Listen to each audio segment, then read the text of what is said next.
Bienvenidos a Calamares a la Romana, donde la historia antigua cobra vida en cada programa.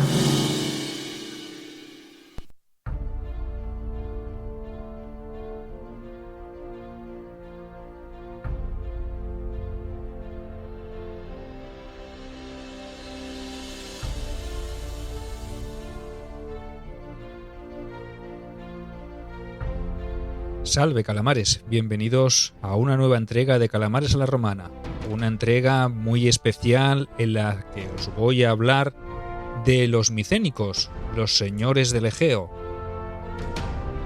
Un tema que viene muy bien con el reciente estreno, con la reciente publicación de mi última novela, Odisea de Bronce y Hierro, que ya podéis encontrar en Amazon, en versión papel y en versión digital.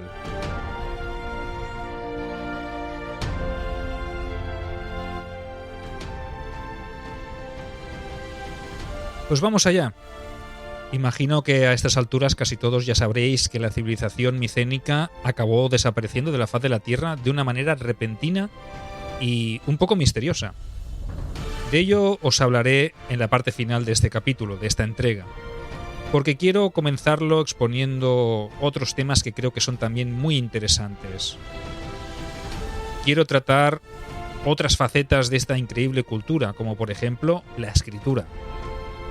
Y si hablamos de esta, es de ley que sepáis que apareció en forma de registro de tablillas. ¿A qué os suena? ¿A qué os recuerda esto? A un montón de civilizaciones y pueblos perdidos y reencontrados durante la Edad del Bronce, como por ejemplo los hititas. En fin, volvamos a los micénicos, ya que estas tablillas eran el soporte sobre el que aportaron todo tipo de datos e información más creíble, dejando registros que seguramente, y después de un estudio exhaustivo, aportaron información más real incluso que las obras de Homero. Ya sabéis que las obras de Homero están un poco ahí entre la realidad y la ficción. O incluso también que las excavaciones, entre comillas, que llevó a cabo Schliemann, con muy poca profesionalidad, ya que su afán obviamente era otro. Por ello quiero comenzar destacando la importancia de estos hallazgos. Y es que estas tablillas nos han proporcionado datos muy importantes de la cultura en sus campos más cotidianos y específicos, ofreciéndonos una visión más ajustada sobre su funcionamiento. Por ejemplo, poder saber más sobre la jerarquización de la sociedad, la relación entre la realeza y el poder estatal o aspectos económicos relacionados con el comercio o las transacciones económicas. Haciendo un poco de historia, hay constancia de que las primeras tablillas se encontraron en Cnosos. Estaban escritas en la escritura que recibió el nombre de lineal B. Y Cnosos diréis, ¿pero Cnosos no está en Creta? Sí, porque la civilización micénica acabó dominando a la civilización minoica. O sea, tuvo presencia en la isla de Creta. La cuestión es que estas tablillas de lineal B pues aparecieron en el más antiguo de los palacios de la ciudad micénica, de la civilización micénica, que es ni más ni menos que Pilos. Sabemos que la escritura era silábica y que se completaba con signos ideográficos también. Fue estudiada inicialmente por el arquitecto inglés Michael Ventris hacia el año 1952. Y este hombre consiguió descifrarla gracias a la colaboración del profesor y filólogo de Cambridge John Chadwick. Sabemos que la escritura contiene textos en una forma de lengua griega catalogada como muy antigua. Vaya, podríamos decir que era una protolengua griega. Para ser más explícitos, para los que no estéis al corriente, estas tablillas son inscripciones hechas en barro. Y ahora surge la pregunta, ¿y cómo es que se han llegado a conservar hasta nuestros tiempos? Pues muy sencillo, porque se han conservado casualmente al cocerse las piezas cuando se produjeron los incendios que arrasaron con algunos de esos centros de poder, de esos grandes palacios. Las tablillas que han llegado hasta nosotros son la mayor parte registros administrativos de los propios palacios. Y es que cuando terminaba el año administrativo se destruían y se comenzaba de nuevo con los registros del nuevo año. Existen también casos de tablillas que se guardaban del año anterior, aunque son las menos.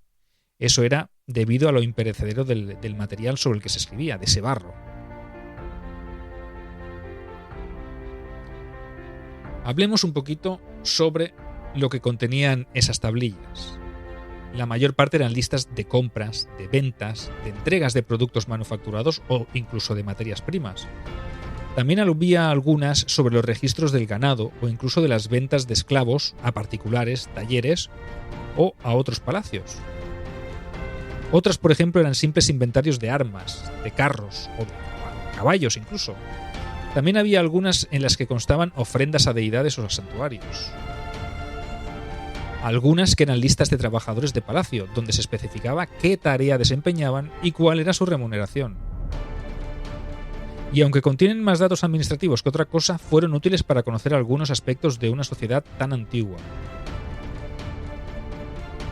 Estas tablillas permitieron interpretar la manera en la que funcionaba el gobierno, además de darnos algo de información sobre los tipos de trabajo que se hacían en el palacio. También arrojaron algo de luz a cómo era su economía o cuáles eran los nombres de algunos de sus dioses.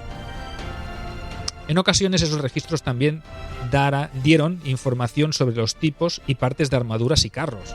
Como veis, aunque inicialmente parecían no tener mucho valor, tras un estudio a fondo, aportaron mucho más de lo esperado, una cantidad ingente de información.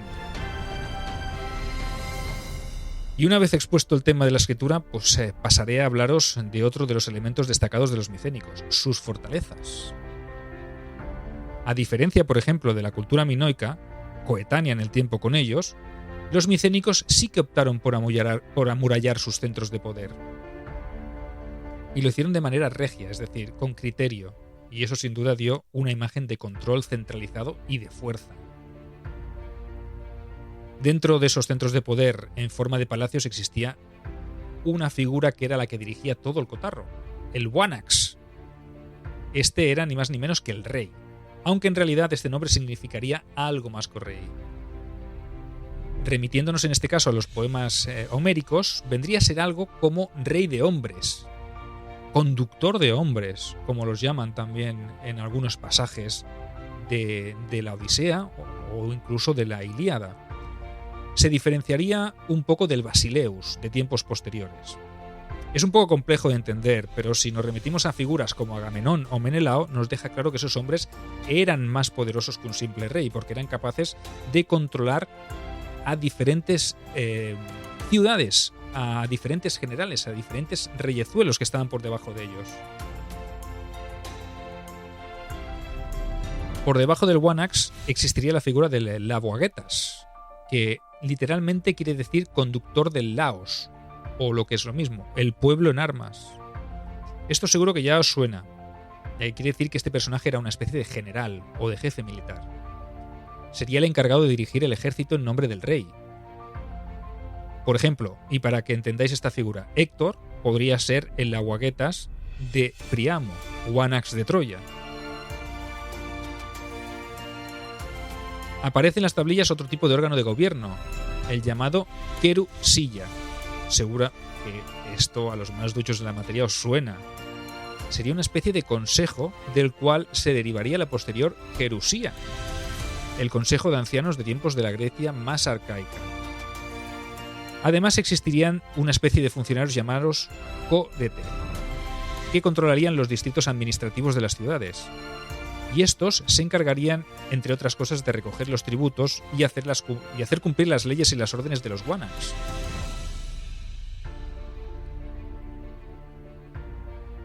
La masa de población, identificada como Damo, como veis, algo que se parece mucho al posterior Demos, de época arcaica y clásica, era el encargado de trabajar la tierra. Estaba en relación de dependencia con la aristocracia, que controlaba esas tierras, y esta aristocracia se vinculaba al rey mediante lazos de tipo clientelar, y en ocasiones incluso de parentesco.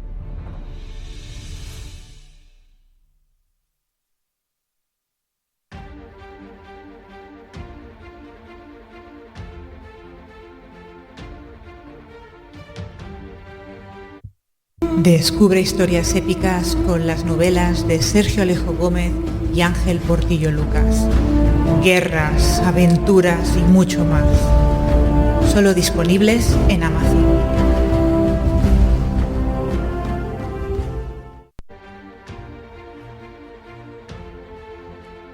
En lo relativo a la tierra, me refiero a los campos agrícolas, existían varios tipos de propiedad. En primer lugar, la que se denomina quequemonacotona, que sería de la comunidad, del damo, del propio pueblo.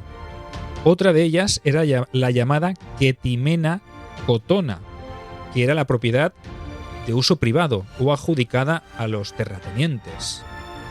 Y el tercer tipo de tierra era la onato, que eran tierras que se entregaban en arrendamiento. Caso aparte era el de los guanaks, que tenían derecho a poseer unas tierras especiales para ellos. La témeno, de tiempos clásicos y helenísticos, pasarían a ser las pertenecientes a los templos. Otro sector económico muy potenciado era la artesanía y la metalurgia. Esta se dirigía desde el mismo palacio y era de un alto grado de especialización. En las tablillas que hemos hablado antes, las de Lineal B, por ejemplo, las halladas en el Palacio de Pilos, hay un registro amplio de los oficios que existían. Por ejemplo, tenemos un oficio o una profesión que era broncista, batanero, curtidor, albañil, alfarero, panadero, joyero y muchas más. En cualquier caso, podemos afirmar que fabricaban objetos de alta calidad, y estos productos estaban destinados además para consumo propio, también para el intercambio comercial con otras culturas.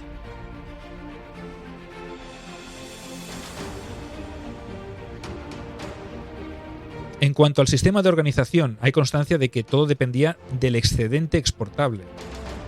Era el palacio el que aportaba la materia prima y el que posteriormente recogía la producción en forma de contribución obligada. Otro de los pilares de la economía era el comercio. Y de nuevo, debéis saber que todo se hacía desde el palacio, y es que estos eran el auténtico centro neurálgico de la política y también de la economía de la civilización micénica. Y eran los funcionarios de la administración los que se encargaban de la gestión. Sabemos que las mercancías se intercambiaban por materias primas y también por artículos de lujo. Además, otros productos que se exportaban eran el aceite y el vino, dos de los productos estrella, y tal vez algo de madera. En cuanto a las importaciones, tenemos trigo, cobre, que venía de Chipre en su mayoría, y el estaño, muy difícil de encontrar. Y ya que hablamos de los metales, debemos decir que la necesidad de adquirirlos provocaba que los navegantes micénicos tuvieran que surcar el Mediterráneo en toda su amplitud, y que estos llegaron incluso a las costas atlánticas de la península ibérica. Hay constancia de su paso, ya que se han hallado restos de cerámica procedentes de la Hélade, que corresponden a ese periodo tan antiguo, imaginaos.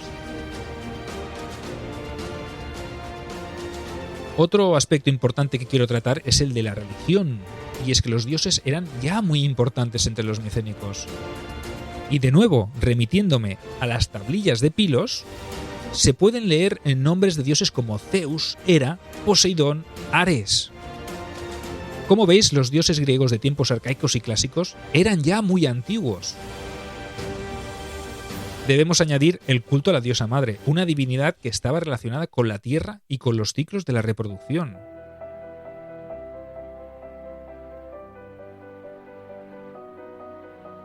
Y es que las tablillas vuelven a darnos datos como por ejemplo la relación de la contabilidad de las ofrendas que se le habían hecho. El culto a los muertos también sabemos que era muy importante, sobre todo teniendo en cuenta la variedad de sepulturas halladas que reflejan también una jerarquía social que es muy evidente. Además, sabemos que la mitología micénica rendía culto a los llamados héroes civilizadores. Seguro que os suenan mucho los nombres que os voy a decir. Por ejemplo, Heracles o Teseo, lo que deja claro también cuán antiguos eran estos héroes. Ya en tiempos de la Grecia clásica y en tiempos de Roma. Imaginaos hasta dónde nos tenemos que remontar.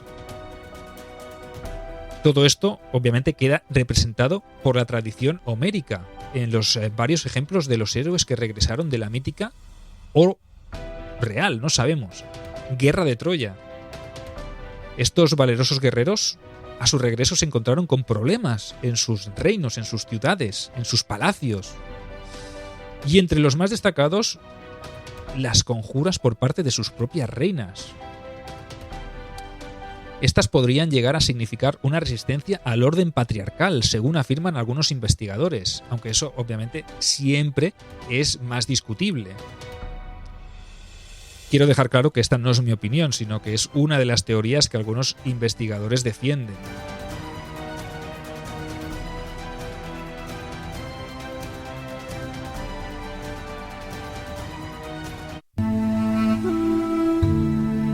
Apoya a la República Calamar con una donación o suscripción. A cambio, tendrás contenido exclusivo para fans y acceso anticipado a nuestros programas.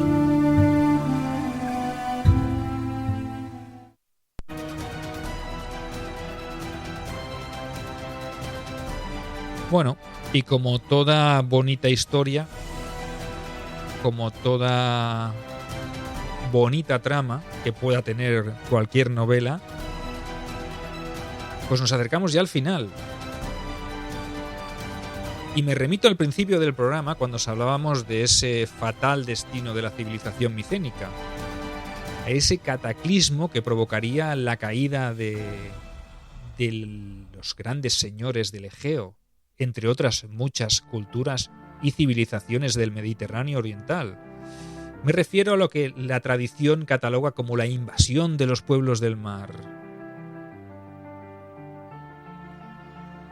Y llegados a este punto, pues no quiero profundizar demasiado en este tema porque buscaremos un momento para hablar de estos pueblos del mar.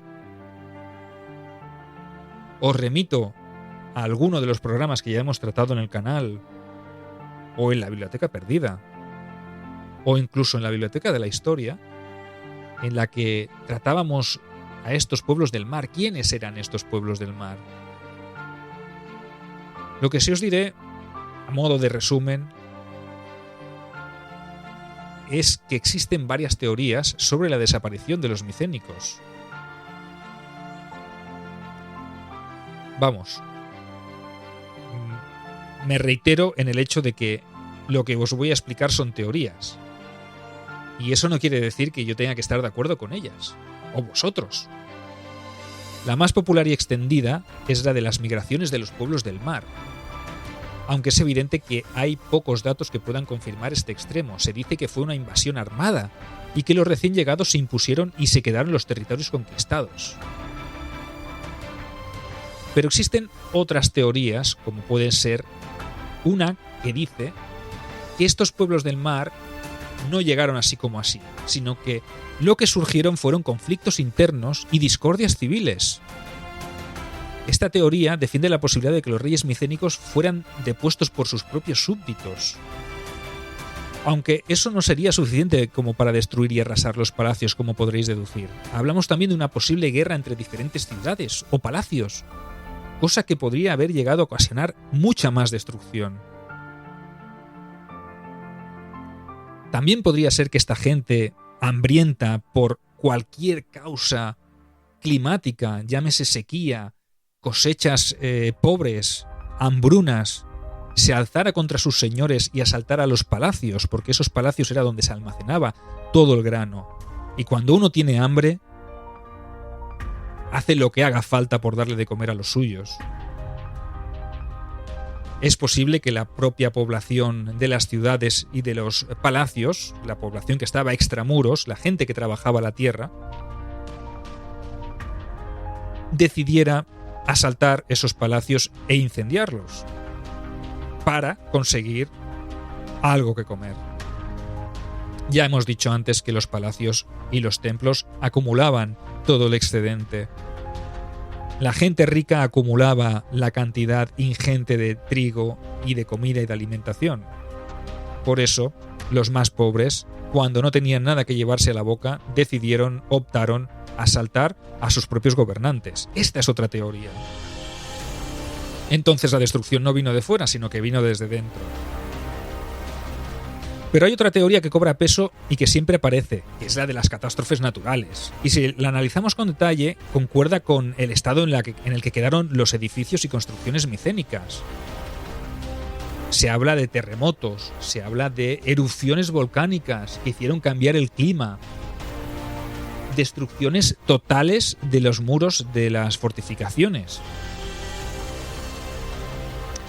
Pero quizá la cosa sea más sencilla de entender. Es posible que no se debiera únicamente a una causa o a un factor, sino que podría ser que fuera debido a la conjunción de varios de ellos. Es decir, invasiones externas, podría haberlas habido. Guerras internas y sublevaciones de la propia ciudadanía, también. Y esos cataclismos naturales que pudieron conjuntarse para provocar el declive de toda una civilización. Aunque también es cierto que la caída de los palacios como centros de poder no significó la desaparición de la sociedad micénica de facto. Y es que se encontrarían muchos elementos micénicos en etapas posteriores, aunque tenían algunas modificaciones en su manufactura. Por lo tanto, estaríamos ante un periodo de cambio y transformación.